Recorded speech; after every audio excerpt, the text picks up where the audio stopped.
হুজুর, ফরজ সালাত শেষ করে সালাম ফিরে আপনি মুনাজাত করলেন। আপনি যে ফরজ সালাত শেষ করে সব মুসল্লিগণ নিয়ে হাত তুলে এইভাবে মুনাজাত করছেন, রাসূল সাল্লাল্লাহু আলাইহি ওয়াসাল্লাম তিনি কি এইভাবে সাহাবীগণ নিয়ে ফরজ সালাতের পরে সালাম ফিরে মুনাজাত করতেন? আসলে ভাই, আমি মুনাজাতের বিপক্ষে, কিন্তু সভাপতি সাহেব বলেছে মুনাজাত না করলে আমার নাকি চাকরিতে রাখবে না। ফরজ সালাতের শেষে হাত তুলে মুনাজাত করা স্পষ্ট বেদাত, এটা রাসূল সাল্লাল্লাহু আলাইহি ওয়াসাল্লাম করেননি। তাহলে আপনি কেন এইটা করাচ্ছেন আপনার মসজিদে? দেখেন হুজুর, আমাদের বাপ দাদা যা করেছে আমরাও সেই জিনিসটাই করব।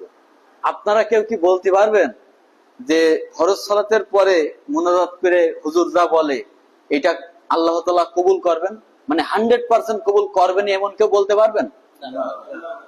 দেখুন, রাসূল সাল্লাল্লাহু আলাইহি ওয়াসাল্লাম যেটা করেছেন সেটাই আমাদের জন্য কল্যাণকর। তিনি যখন ফরজ সালাতের শেষে সালাম ফেরাতেন তখন তিনি প্রথমেই বলতেন আল্লাহু আকবার, আল্লাহ সবচেয়ে বড়, বুখারী মুসলিমের হাদিস।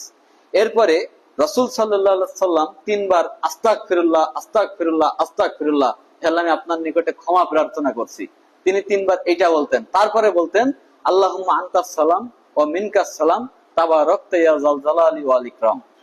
রাসূল সাল্লাল্লাহু আলাইহি ওয়াসাল্লাম এইটা পড়তেন।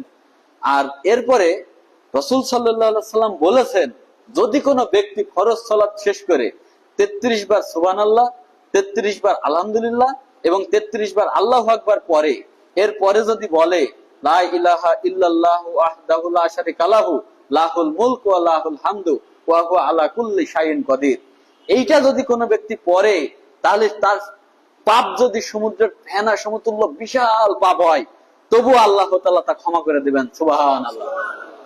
তো আপনারা বলেন তো, ফরজ সালাত শেষ করে মুনাজাত করলে কি আমাদের সব পাপ ক্ষমা হবে?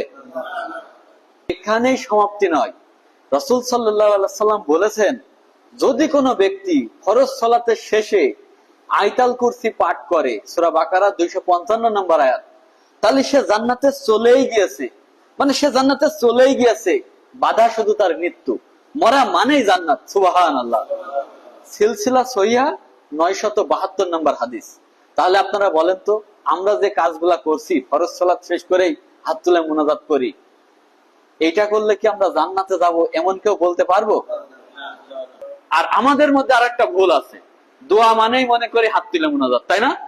মানে দোয়া মানেই হাত তুলে মুনাজাত। আচ্ছা, তাহলে হাত তুলে মুনাজাত আর দোয়া যদি এই দুটো এক হয়, মানে নামাজের পরে রাসূল সাল্লাল্লাহু আলাইহি ওয়াসাল্লাম দোয়া করতেন, এর মানে এই না হাত তুলে মুনাজাত